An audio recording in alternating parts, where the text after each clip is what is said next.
Hi, we're live. Thanks for joining us for this Artist Spotlight with Maury Finney. I'm Kristen Egerling of the Arts Council. I do the promotions, and I've got Trey Everett with us and Maury. Trey, if you want to introduce yourself. Yeah, I'm Trey Everett. I'm the showcase specialist at the Northwest Minnesota Arts Council.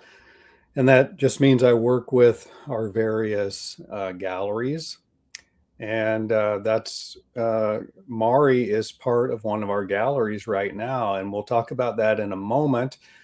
But first, Maury, why don't you just introduce yourself? Who are you? And just tell us briefly a little bit about yourself. All right, I'm Maury Finney. I'm living in Grand Forks. Been here for years, in East Grand Forks, actually. And you maybe remember Maury's TV and Appliance. We had that for years, and that's how we met so many people because we had a lot of customers in this whole area. Uh, and of course, most of our competitors closed then too when we came on board. So, anyway, I'm a saxophone player. I've been playing forever. Really, and this is I'm I'm getting into the senior side of life, and I've been playing the horn for many, many years. And I started out way back with a band, playing with a band in the '50s. So, and of course, I was born and raised up in northern Kittson County. My mom and dad, George and Dorothy Finney, they were steeped in music. They were farmers and steeped in music. And on my mother's side was the Lang family, and I think everybody played something on the Lang family. Fiddles, barbershop quartets. There was a lot of them, so they could have a barbershop quartet too. And they're just wonderful growing up with music. And I guess that's what got me started. And of course, my dad, and later in his life, because obviously of experience and time and growing up in the 20s and 30s and whatever, started to play sax when I was maybe just about 10, 11, 12 years old. And I started playing his saxophone. It was a C melody saxophone. And he tutored me enough to get me to put my fingers on the thing and play a little bit. And he did well for starting late in life. He did very well with that C melody. And my mother, of course, was a piano player. So before television, and not before electricity now, before television, we used to, in the evening, we would, many times in the evening, we would, that's what we did. My mother played piano and oftentimes my dad would play sax, and that's where I got started. So anyway, that was up in St. Vincent Township, right next to the Canadian border. And yes, we have relatives in Canada too. So anyway, that's where I was born, and that's where that's where I started as far as being interested in music and playing, and loved it ever since. And I'm so fortunate to still be able to play, although I can't hear real well. So I think I'm playing very well, but it's possible I'm not. I don't know. And of course, nobody really comes and tells me either way. They just kind of smile and shake their head. So anyway, so that's my story to start with anyway, but I really appreciate and thank you for the council having me honored with the music display and everything, and I appreciate that. So Do you want to tell the story about how you got playing with the band? Yes, yeah. Well, thank you for asking. I would, of course, like back to I was playing saxophone with the family and whatever, and my brother was playing guitar as well too. So we had a lot of music at home and everything. And then when the dances came to Humboldt, we would go as kids. We had chairs we used to sit on along the side, watch the people dance, and listen to the band, or the orchestra, we kind of called it then, because this is back in the early 50s. And this band called the Knights of Rhythm was headed up by Ferdy Pearson, and Dale Dunn played with them, and Stanley Stemness and played drums and trumpet. And then there was this saxophone player, Andy Hoagleen was his name, and he played alto sax. And I could actually see ice cream coming out of it. It sounded so good when he'd play. He had the greatest tone, and I tell you, that's kind of got me inspired to play more and more. And luckily for me, he had trouble with his teeth, so he had to have his teeth replaced. And he couldn't play saxophone for a while in the Knights of Rhythm. So daringly, Ferdy Pearson got a hold of my dad and myself, and I was 15 years old, and he said, "You come to Lancaster and play a few tunes with me, and if you can play a few tunes, I want you to play until Andy gets back in the band." My goodness, I tell you, I had so many goosebumps I couldn't play. I was waiting to do this, and they were so kind to me. They were, and anyway, my dad and I went to Lancaster and did about 3. And this is 40s music now. We're talking about the big bands, and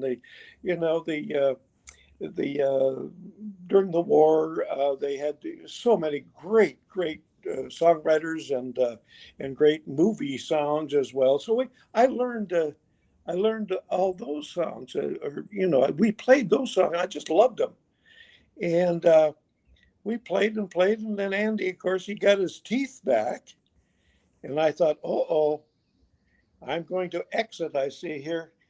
But they didn't. They kept me on, and I played with Andy. And Andy Hoagleen, I'll tell you what, I got so much I just absorbed his sound, I think, when we played. He was so great, and such a great mentor. But anyway, people ask me sometimes, well, is it Coltrane or Charlie Parker you as your idol? Well, they are idols. I will say that. But my real idol is Andy Hoagleen and my dad, because they were the one that got me going. Anyway, so anyway, I played with them for quite a few years there. For up until I think about, well, in the late 50s, when of course Elvis came on the scene. And I don't know whether anybody remembers Elvis Presley, but I tell you what, he changed music. He changed music so much. And of course, we were so happy that the new music was coming. This rock and roll was as good as it got and good as it gets. And of course, we wanted to start a band. And my brother and I started a band called the Valley Rockers, I think it was called. And then later on we got a little bit more into it, and got the Charms going. And we played rock and roll then. And of course, I had to tell the guys that I couldn't play anymore. It wasn't my teeth, but I was going to have to go to rock and roll. And so we did that, and we really enjoyed getting started in the music business with the rock and roll. And just a little side story. Brother Al and I were out and about, I think, one Saturday night. And of course, my dad had his ear to the radio on the weekends and whatever, listening to the Grand Ole Opry and whatever. And we got home. We came home after being out on the weekend and everything. Came home, and he said, "Boys, you're going to have to stay home next Saturday night, because you're going to listen to a new guy on the Louisiana Hayride. His name is Elvis Presley, and they won't even let him get off stage even when they're on radio." The crowd roared so much that I think it was Hank Thompson or somebody was next in line. I don't think he ever got on to sing, because it was just. And we did that. We the next weekend he was on again, and that was the beginning of us listening to his sound. And then of course Johnny Cash started at the same time, or just a little later with him, and of course Jerry Lee Lewis. But anyway, that was was my dad.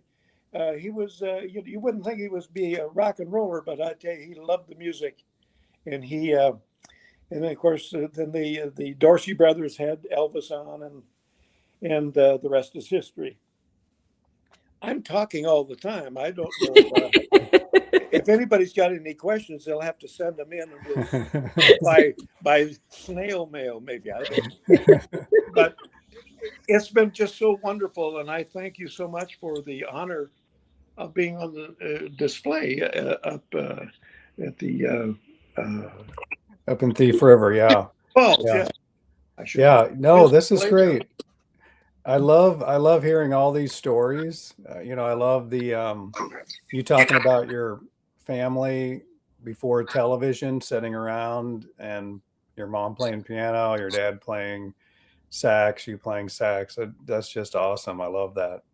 Yeah. So, Maury, so you are in our exhibit up in Thief River Falls. This is at Northland Community and Technical College. It's called Good Vibrations, and you've got a number of awards that we've displayed, as well as some of your albums. Can you tell us a little bit about some of your albums, maybe your favorite, or just anything you want to share about that? Well, thanks for asking. That was such a time period. It was in the '60s, and I did some recording in Oklahoma. I was connected to friends in the business, and I did some recording in Oklahoma, and I recorded a song, "A Wild Side of Life" it was called, and it was recorded in Oklahoma. And Joe Lewis, who was he was a member of Conway Twitty's band, and I got to know him. And anyway, he wanted me to record some. "I Can't Stop Loving You" was another one he had me record. And then he tried to get a deal, like at a label, and I worked on, and he had people in the business. Anyway, he sent the tape to Nashville, to just a little record company in Nashville, Soundwaves Records, and owned by Joe and Betty Gibson. And they didn't have a big operation, I'll tell you. They did not, but they were great people and loved the business. And they got a hold of me, and they said, we're going to take that Wild Side of Life. We're going to put it on Soundwave and see what it does in the industry, or see if it gets any play. And which it did. It got some attention. So then Joe Gibson and Betty Gibson. Betty was the promoter. Just a family operation, and they had national distribution. And they started Alabama. Alabama was on their label to start with. Wow. Yeah, it was fun. It was fun, and it was quite an experience. And Faith and I were young and loved to go back and forth to Nashville, and son Steve and Dwayne and Robin, they were with us many times. We just had a wonderful time. But anyway, I got a chance to then have a session. They put together a session and had some songs for me to play, because they thought that I think they can start charting some records. So arranged and set up a time and went to Nashville and recorded at Woodland Sound, and Betty Gibson said, "I want you to do a song called Maiden's Prayer. It's a Bob Wills song, and it's just, I can hear you play it." Well, I kind of knew the song, but I didn't know very well. So I actually learned the song in the hotel room before the session. And I was, and when I went to that session, he got Floyd Green playing guitar, Pig Robbins on piano. I felt like I should be a fly on the wall. I shouldn't be sitting here playing. I felt very, very tense, and the stress was high. But anyway, started playing, we started recording, and just had a good session. And I settled in and as well. And so it's a wonderful session. That was the first session I had, and then they had 45 records made of it. Maiden's Prayer, and they released Maiden's Prayer in the fall of '75. I got a call from, and we had the business, Maury Stephen Appliance, and I got a call at the store.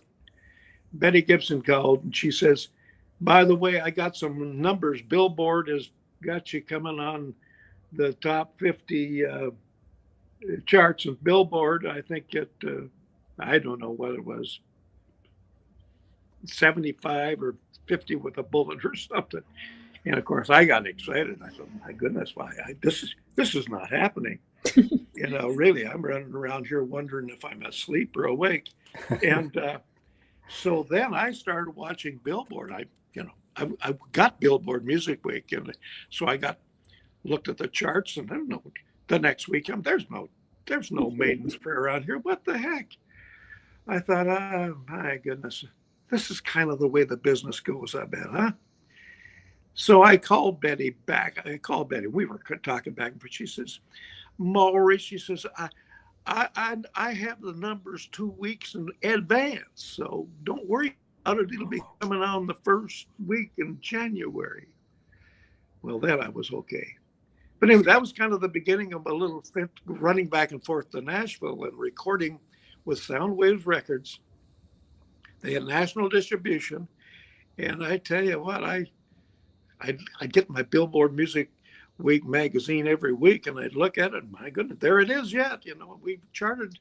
I think we charted 9 or so singles on, and it was on in Cashbox. So it was in kind of the trade magazines. And then, of course, we were playing locally, and we put a band together, a 7-piece band together, and played locally, and played fairs, and played a lot of in the 70s, late 70s, and just had a wonderful time. We had a 7-piece band, backup singers, and yeah, it was a lot of fun. Burning the candle, not at both ends, and I think in 3 or 4 ends, because we didn't sleep much. We did not sleep much. Had Gary Emerson on piano, and son Dwayne and on drums, and Steve on bass, and Gary Emerson on piano, myself on sax, and Kay Blecka,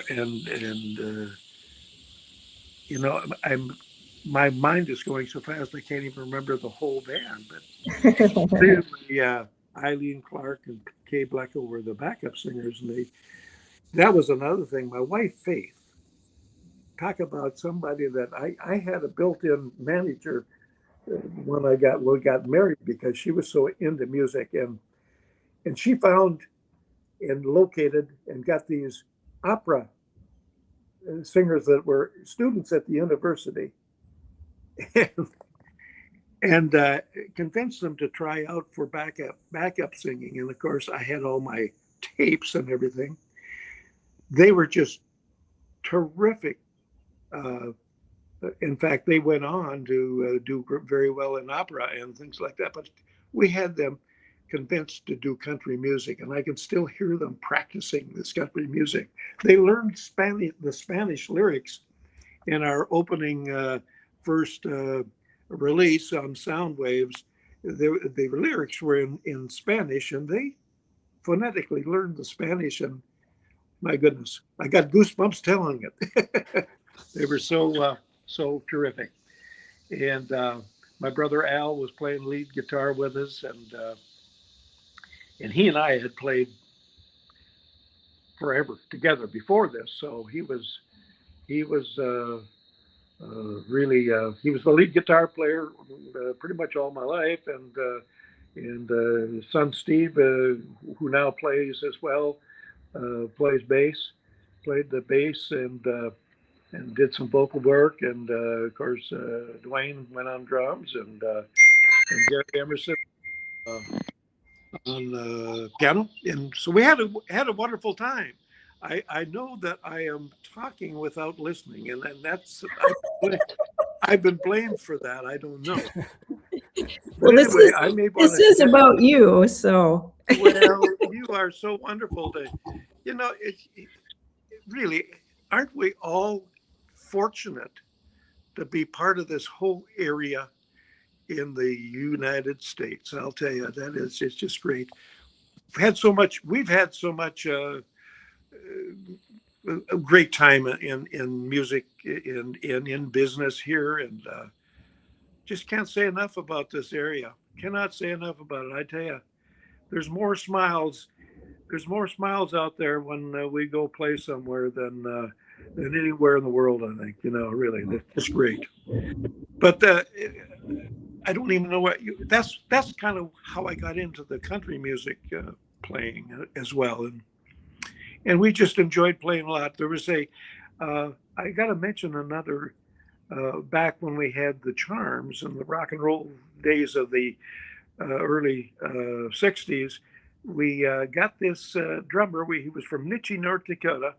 Saw him play with another band. He was 13 years old when he joined our group, and phenomenal drummer. And he went on to play with Bill Anderson in Nashville for several years. And he had a bad car accident, and we lost him back in the 70s. But we had a good time with music all through those years. Can I ask you about songwriting? Did you write any of your music? We did. I wrote a couple of instrumentals. Happy Sax, I got on the album. I wrote that. And Your Love Takes Me High, Your Love Takes Me So High is another one. I just love that song, but it didn't get a lot of play, and it was I co-wrote it with son Steve. Steve and I put it together, and it's instrumental with some good backup singing on it, and I think I wrote the song. I know I did. I wrote a song called "I'm Going to Play My Horn on the Grand Ole Opry." It was released on Soundwaves. It didn't sell a lot. I don't know why. I just don't think that they didn't settle into my voice or something. I don't know. I didn't sing it, so maybe that was why. That probably would have been a real chart topper. But anyway, we had a lot of fun doing it.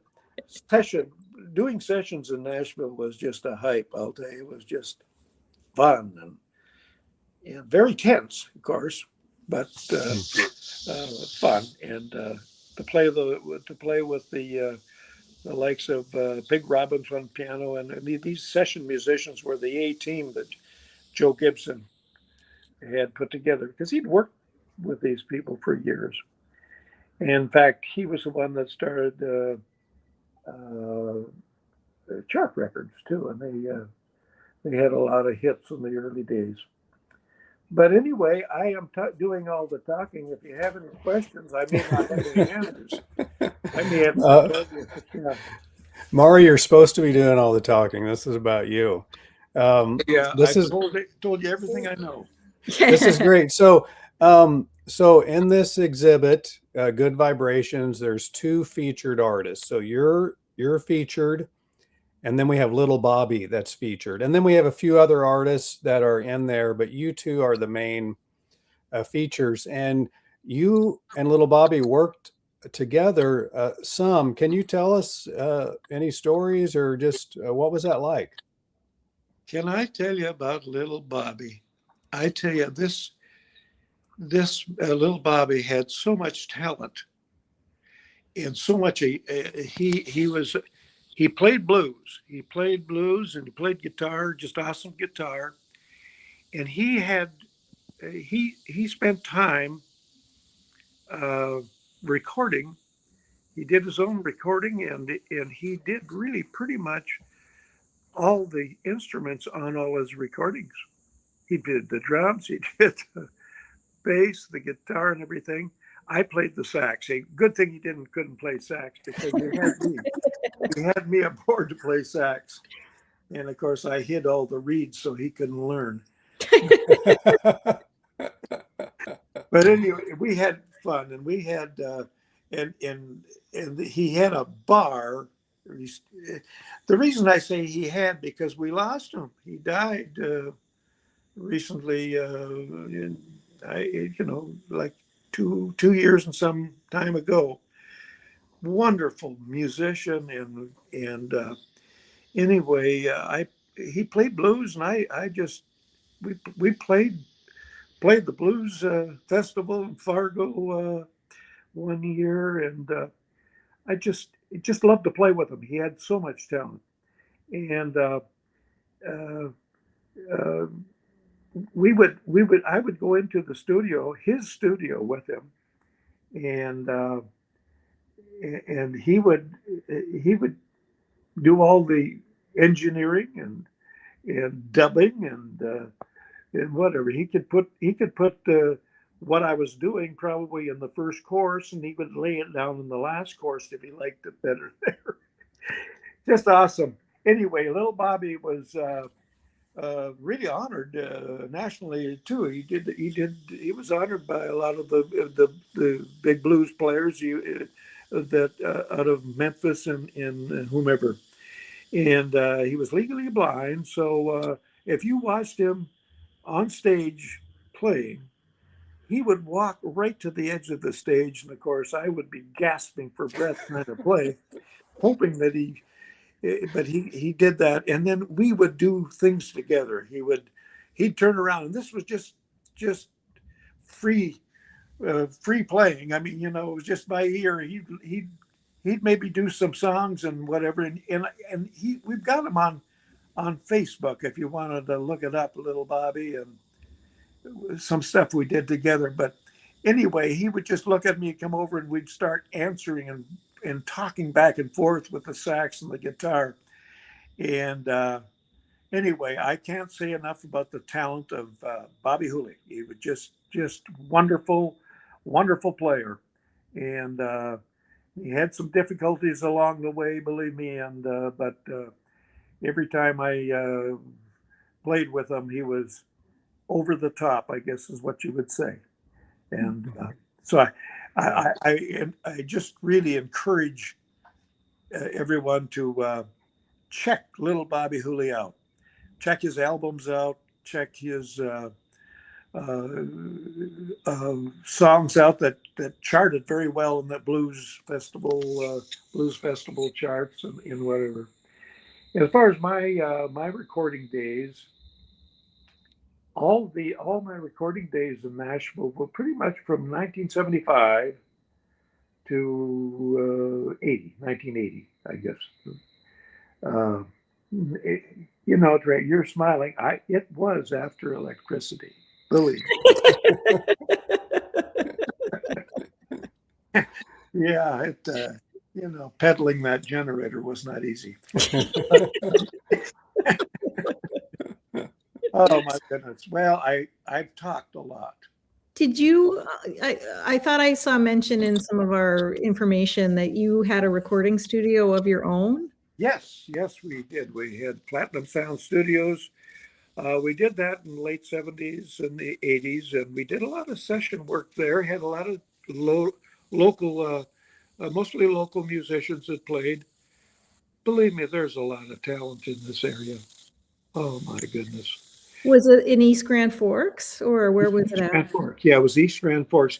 We lived out a couple miles south on Reinhardt Drive, so we had a little area out there where we had a big yard and put the studio in the building outside our home, and had a 16-track studio and good equipment and everything, and just had a good run with it. We after we retired, and of course that became in the past, but we did have a good run. I had so many great musicians locally that played there and recorded there too. It just was wonderful. Yeah.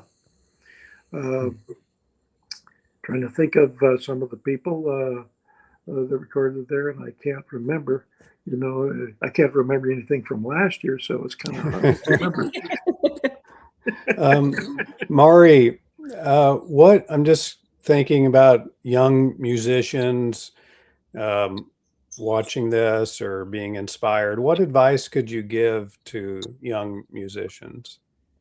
For one thing, I think too, what happens if I can try to answer you in a couple of different ways. A lot of times musicians start when they're children, when they're young, and going to school and they want to learn an instrument or get coaxed into learning an instrument.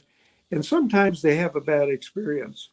If they don't really like what the sound of their instrument is, or and they don't like practicing, and they don't get something back from practicing, I think it causes a lot of youngsters to just not continue, just to quit. But I think that you're never too old to play, And I think later on, like myself, I just started. I was so lucky because I was actually uh, had the opportunity to play in public, and musicians need an audience.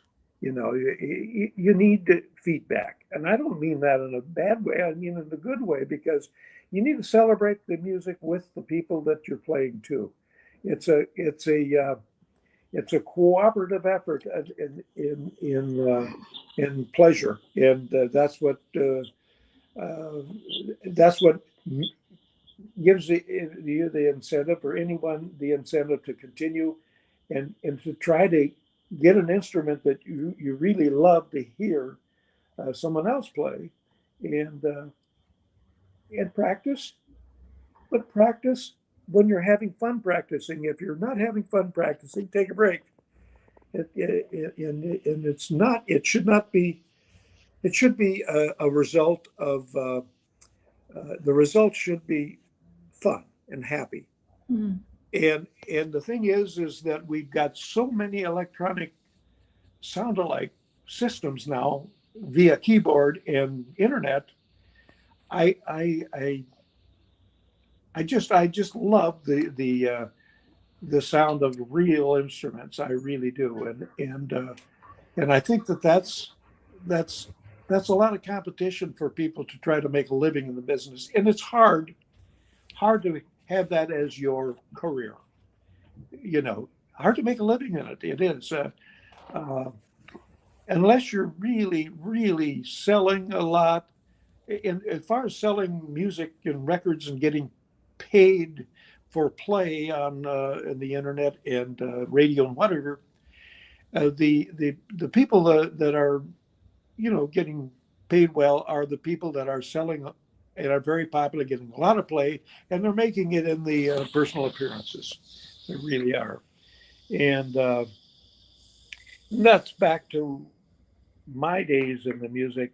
We had Maury's TV and Appliance by the time we had the success with our recording in Nashville. Uh, as I said earlier, we burned the candle on 3 M's because we just, it was busy, but we were young and we were having fun. And that's another thing about youngsters or people that have fun with your music and play with other people that are doing it. And you don't have to worry about making a few mistakes. That's part of it. Sometimes if you make a mistake, it could be a new song. You never know.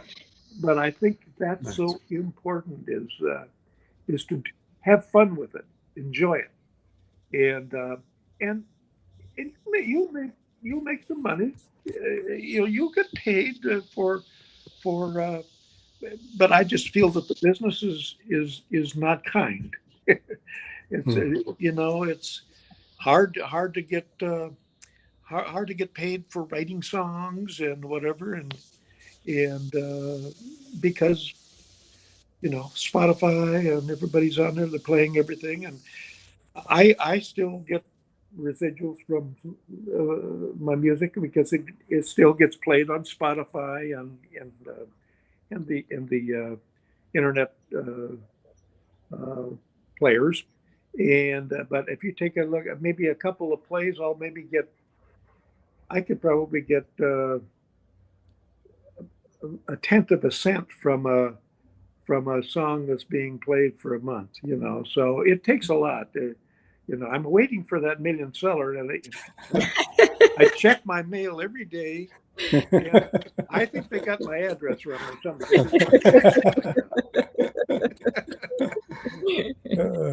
We've had a lot of fun in the music business, and I just appreciate all the people that come to see when we play. And I'm not playing much anymore out and about, but I am playing some.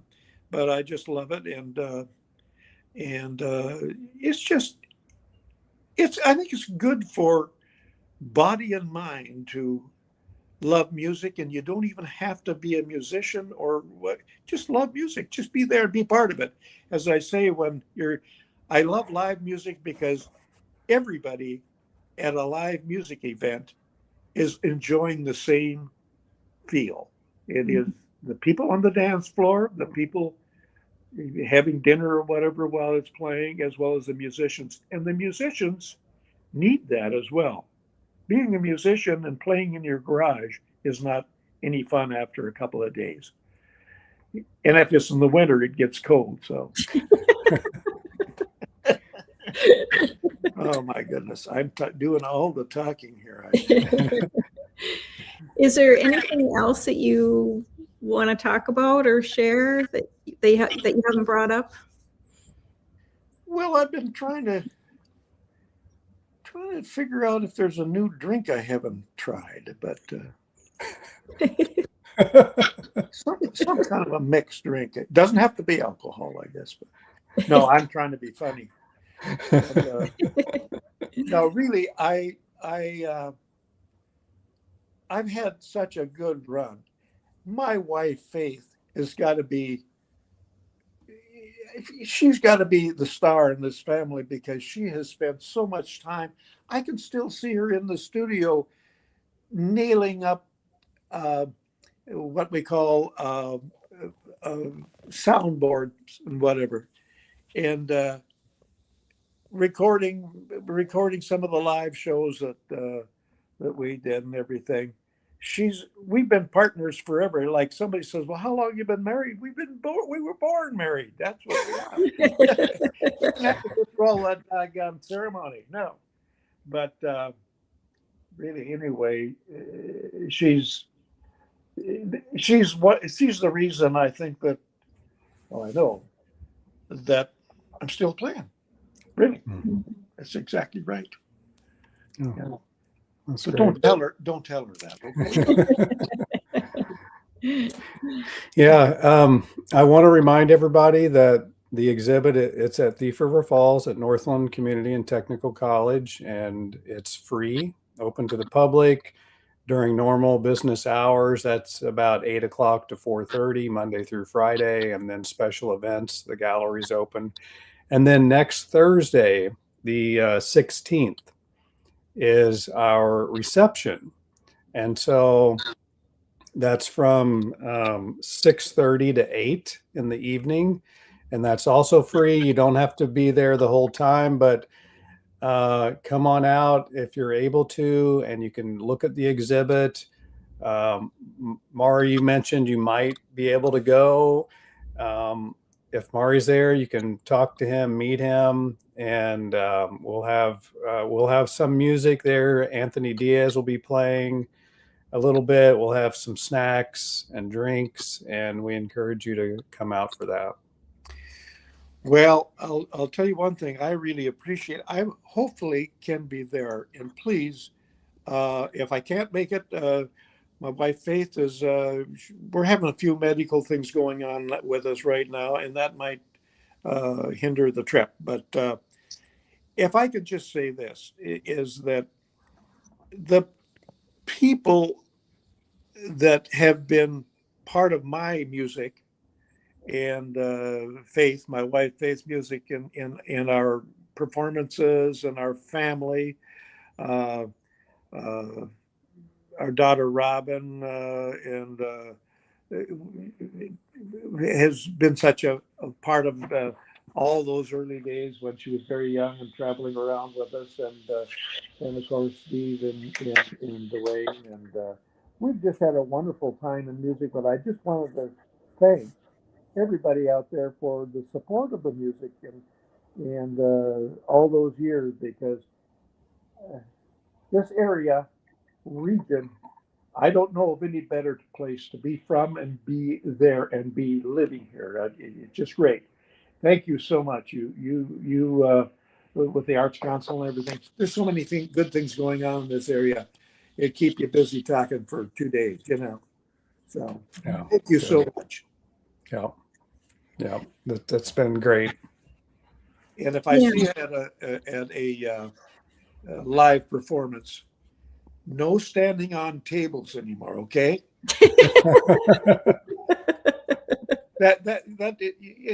It's out. It's not cool anymore, okay? We're gonna have to control Especially if ourselves. there's food on the table too, you know. But cheering is all right. I mean, you can go ahead. Yeah. Well, thanks so much for joining us for the Artist Spotlight and being a part of the exhibit. Thank you so much. It's been wonderful, Trey and Kristen, and I appreciate it.